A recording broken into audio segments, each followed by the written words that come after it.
बतावा काहे ऐसन कइलू हमके बतावा काहे ऐसन कइलू कहवा तू गइलू हमके भुलैलू कहवा तू गइलू हमके भुलैलू हमके बतावा काहे ऐसन कइलू हमके बतावा काहे ऐसन कइलू।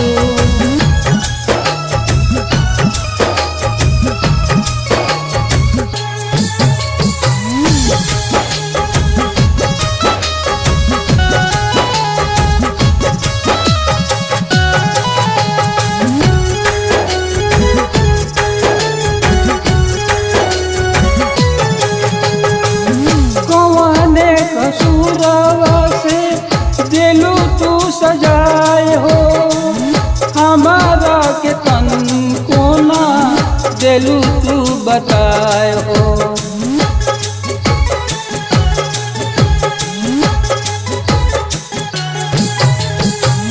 कौन कसूरवा से दिलू तू सजाए हो हमारा के तन को ना दिलू तू बताए हो।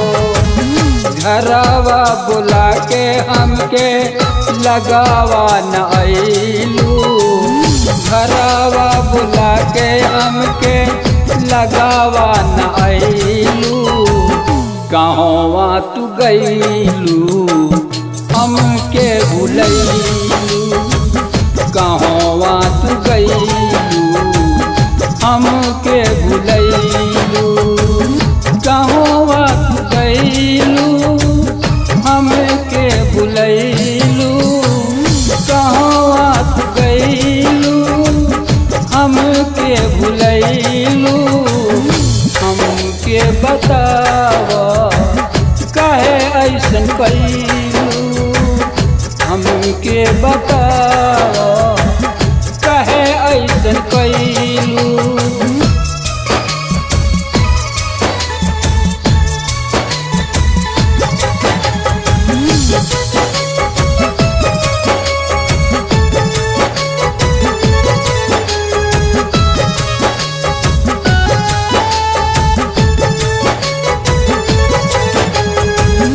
जनती तो तुहरा से दिल ना लगाऊती सुंदर तोहरा मुखड़ा पर हम ना लुभाईती।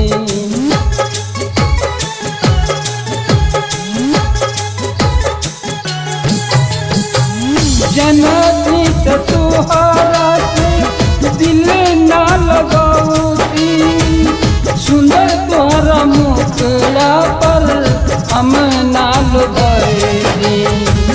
हमारा के छोड़ के कहवा लुभाईलू हमारा के छोड़ के कहवा लुभाईलू कहवा तू गइलू हमके भुलैलू कहवा तू गइलू हमके भुलैलू कहवा तू गइलू हमके भुलैलू कहवा तू गइलू हमके भुलैलू हमके बतावा काहे ऐसन कइलू हमके बतावा काहे ऐसन कइलू।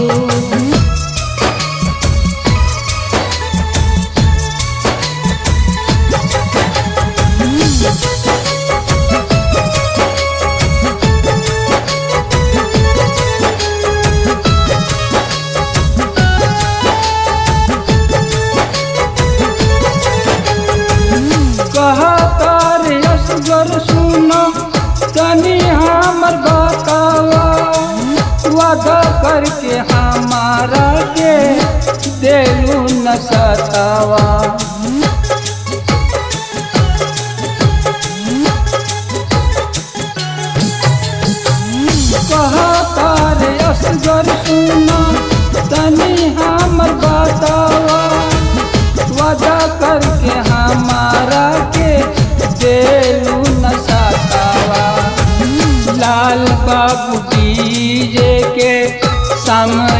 सतैलू लाल बाबू डीजे के सामने सतैलू कहवा तू गइलू हमके भुलैलू कहवा तू गइलू हमके भुलैलू कहवा तू गइलू हमके भुलैलू कहवा तू गइलू हमके भुलैलू हमके बताव काहे ऐसन कैलू हमके बताव काहे ऐसन कैलू।